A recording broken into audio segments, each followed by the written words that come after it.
다만 이 외도민 허가를 받는 절차가 너무 복잡하기 때문에 그 허가 받는 게 되게 쉽지가 않아요.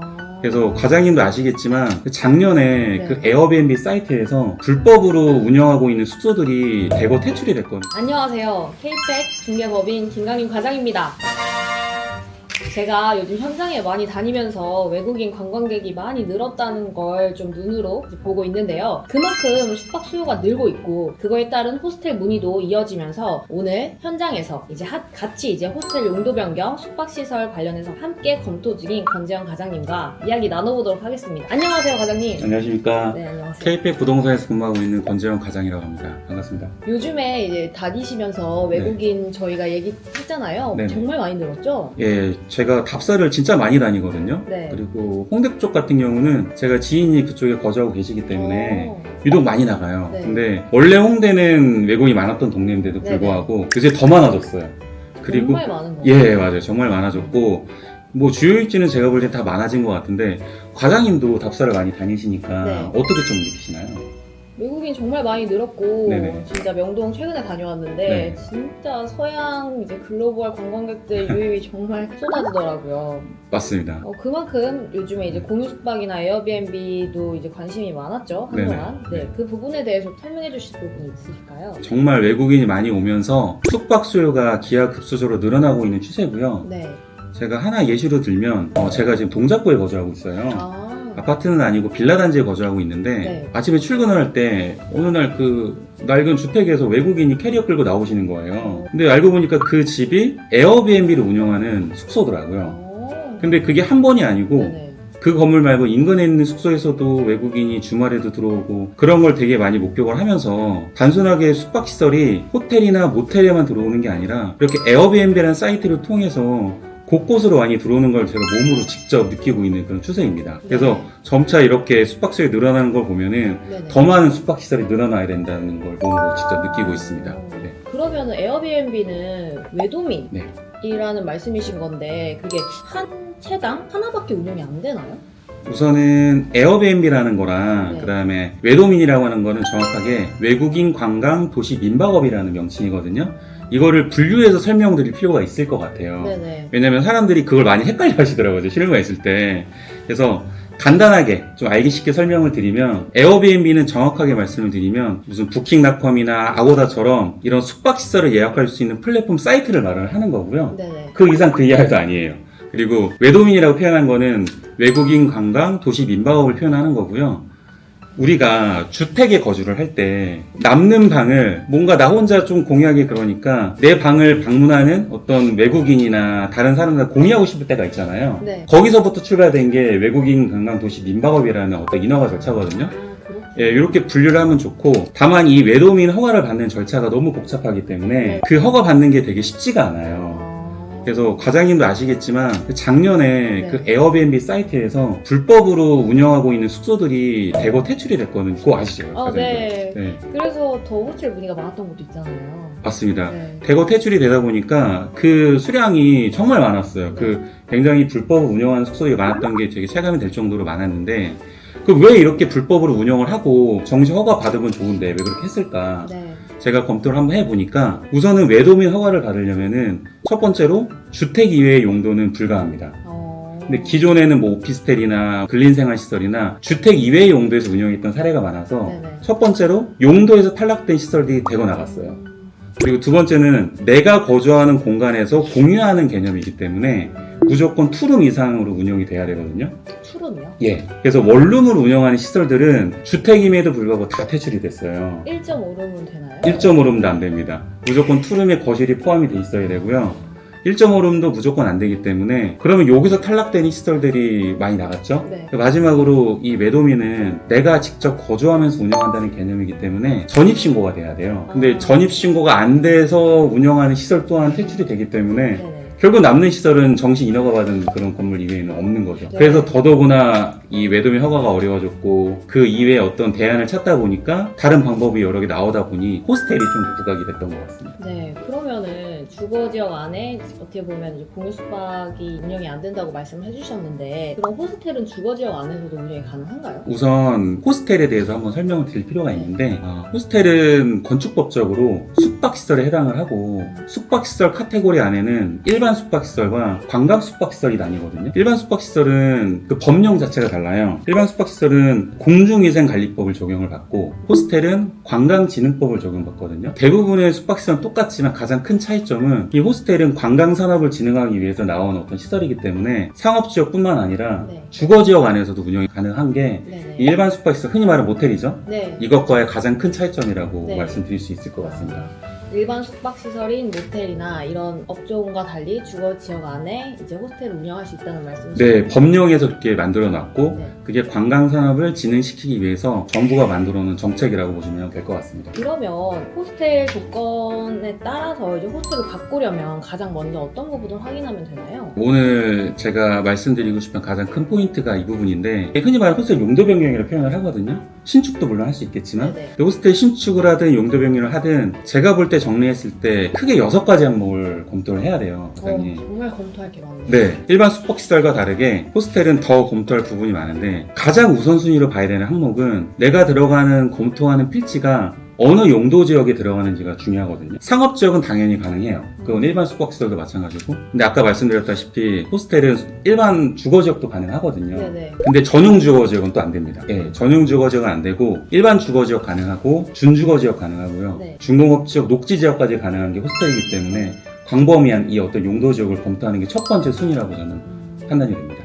그럼 용도 지역을 먼저 검토하고 이제 용도 구역이나 그밖에 제한되는 부분도 검토해야 될 것 같은데 네. 교육환경보호구역 안에서는 무조건 호스텔이 안 되나요? 이 부분이 실무에서 가장 많이 물어보는 포인트고 실질적으로 진행할 때 가장 많이 탈락이 되는 항목 중에 하나인데요. 우리가 어떤 필지를 검토를 할 때 주변에 학교가 있는지를 먼저 봐야 되거든요. 네. 왜냐하면 학교 주변에 위에 시설이 들어오면은 학생들의 안전이나 이런 것들이 위협이 갈 수 있기 때문에 첫 번째로 내가 검토하는 필지가 보호구역 안에 들어가는지 안 들어가는지 먼저 봐야 돼요. 근데 이 보호구역도 크게 상대 보호구역이 있고 절대 보호구역 나눠지거든요. 네네.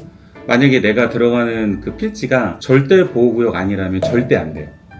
예, 절대 안 되는 거고. 그리고 상대 보호구 아니라면은 안 되지는 않지만 교육적인 심의를 통해서 가부 결정을 받을 수가 있거든요. 그 아까 말했던 용도 지역 당연히 검토하고 그 다음 순위로는 보호구역 안에 들어가는지를 보는 게 두 번째 순위입니다. 그러면 뭐 단순히 이제 어떻게 보면은 절대 안 된다 이런 건 아니네요.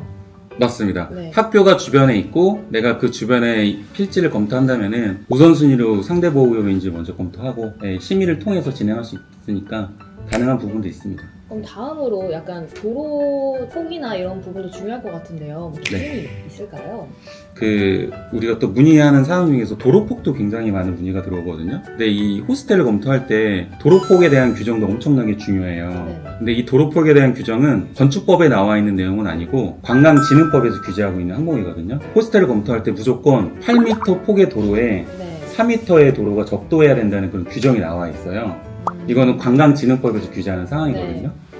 근데 이거는 모든 지역에 적용되는 항목은 아니고 아까 말씀드렸던 상업지역이나 준주거지역, 중공업지역은 제외되고 일반 주거지역 안에서만 적용되는 항목이기 때문에 내가 만약에 들어가려고 하는 필지가 상업지역이다 아니면은 준주거지역이다 라고 하면은 이 항목은 배제도 되거든요. 그래서 그렇게 보시면 될 것 같습니다. 그러니까 8m 도로에 뭐 건물이 3m 접해 있는다고 하면 네. 이거는 안 되나요? 불가할 것 같습니다. 왜냐하면 네. 명확하게 법에 8m 폭에 3m가 적도해야 된다는 규정이 명시가 되어 있기 때문에 네네. 관계 공무원은 명확한 수치로 규정이 되어 있는 항목은 무조건 지키도록 되어 있거든요. 그래서 그 해당하는 항목은 무조건 준수해야 되는 걸로 판단이 됩니다. 그럼 제가 일전에 문의드렸던 것 중에 과장님 이거 호텔 용도 변경 가능하냐고 여쭤봤잖아요. 네. 거기서 이격거리 때문에 안 된다고 말씀해 주셨는데 이 네네. 부분도 간단하게 설명해 주시면 감사하겠습니다. 네. 그 말씀하신 포인트가 제가 볼 때에는 건축법에서 규정하고 있는 대제안의 공지라는 규정을 여쭤보시는 것 같아요. 조금 간단하게 설명을 드리면 내가 속해 있는 어떤 필지가 있어요. 근데 네. 대지죠. 대지가 있는데 이 대지가 당연히 도로에는 접해 있어야 되겠죠. 이 도로와 대지가 접해 있는 부분은 건축선이라고 표현을 해요. 그리고 나머지 도로를 제외한 인접 필지와 접해 있는 부분은 인접대지 경계선이라고 표현을 합니다. 건축법적으로. 근데 이 호스를 검토할 때에는 건축법도 봐야 되는데 건축선에서부터 이격거리 기준이 있고 네. 인접대지 경계선의 이격거리 기준이 나눠져 있어요. 첫 번째 봐야 되는 거는 인접대지 경계선에서 내 필지가 1m 이상 이격이 돼 있느냐를 먼저 검토하셔야 돼요. 근데 만약에 내가 검토하는 건물의 연면적이 1000제곱미터가 넘어간다. 그럼 1m가 아니라 1.5m 이상 이격을 무조건 해야 되거든요. 이건 법에서 명시하는 항목이에요. 네. 그리고 건축선도 제가 말씀을 드렸지만 내가 검토하는 건물의 연면적이 1000제곱미터가 넘어간다 라고 하면은 원래는 규정을 안 하지만 건축선에서 3m 이상 이격을 해야 된다는 규정이 돼 있거든요. 그래서 면적을 보셔야 되고 이격이 얼마나 돼 있는지 봐야 돼요. 만약에 이 이격거리가 준수가 안 되면은 건축 항목에서 제외되기 때문에 불가합니다. 이 부분. 혹시 예외 규정도 따로 있나요? 대부분의 검토하는 항목에서는 이 규정을 지켜야 되거든요. 네. 근데 그럼에도 이제 건축조례에서 풀어준 항목이 하나 있어요. 네네. 그게 서울시 건축조례에서 풀어준 특례라는 규정이 하나 있거든요. 그러니까 정확하게 연도를 말씀을 드리면 2007년도 5월 29일 이전에 네. 지어진 건축물 같은 경우는 그전에는 어떤 대지안의 공지 규정이 명확하게 규정이 되지 않았기 때문에 그전에 지어진 건물에 한해서는 이 조항을 적용하지 않는다라고 명시가 돼 있어요. 그래서 물론 특례 조항이기 때문에 적용해 볼 수 있지만 이거는 담당 공무원의 어떤 판단도 들어가는 부분이기 때문에 네. 해볼 수는 있다. 하지만 장담은 할 수 없다라고 저는 말씀드리고 싶습니다. 앞서 이제 용도 지역이랑 그 환경, 도로, 이격거리를 입지적인 부분을 말씀을 해주셨는데요. 네네. 근데 건물의 이제 내부 상태나 이제 설비 관련해서 네. 좀 설명해 주실 부분이 있으실까요? 예, 지금까지 제가 말씀드린 내용들은 무조건 지켜야 되는 입지적인 요소, 네. 그리고 이거는 안 되면 무조건 안 되는 항목들이거든요. 무조건 준수해야 되는 항목들을 말씀을 드린 거고 저희가 시설을 볼 때 그 다음으로 봐야 되는 항목이 바로 주차 부분이거든요. 아, 네네. 왜냐면 옛날에 지어진 건물 같은 경우는 주차장이 없는 건물도 있어요. 그리고 주차 대수가 뭐 한 대 또는 두 대 이렇게 되어 있는 건물도 굉장히 많거든요. 근데 문제는 뭐냐면 기존의 건물이 주택이다 또는 뭐 근생이다 할 때 호스텔을 용도 변경하게 되면은 이 용도 변경되는 이 시점에 관계 법령을 적용을 해야 되거든요. 근데 지금 법령에서 서울시 기준으로 말씀을 드리면 134제곱미터당 한 대의 주차 대수를 설치 무조건 하셔야 되거든요. 네. 이게 약 40평 정도 나와요. 그러면은 예전에 주택에서 0대다 혹은 1대다 무조건 늘려야 되는 수가 생기거든요. 그러면 무조건적으로 내 필지 하나에서 해결을 해야 되기 때문에 어쩔 수 없이 1층의 어떤 면적을 날릴 수가 있어야 되는 그런 상황도 생기게 돼요. 1층의 부득이하게. 면적을 네. 날리면 안 되죠. 그렇죠. 이거는 뭐 어쩔 수 없는 항목이긴 한데 필요하다면 당연히 해야죠. 왜냐면 주차 대수는 법적으로 지켜야 되는 항목이기 때문에.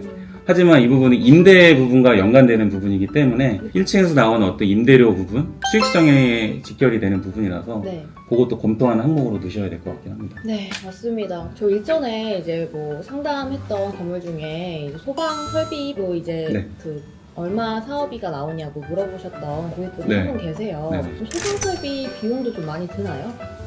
소방 설비 뭐 제가 비용까지는 알 수는 없지만 네.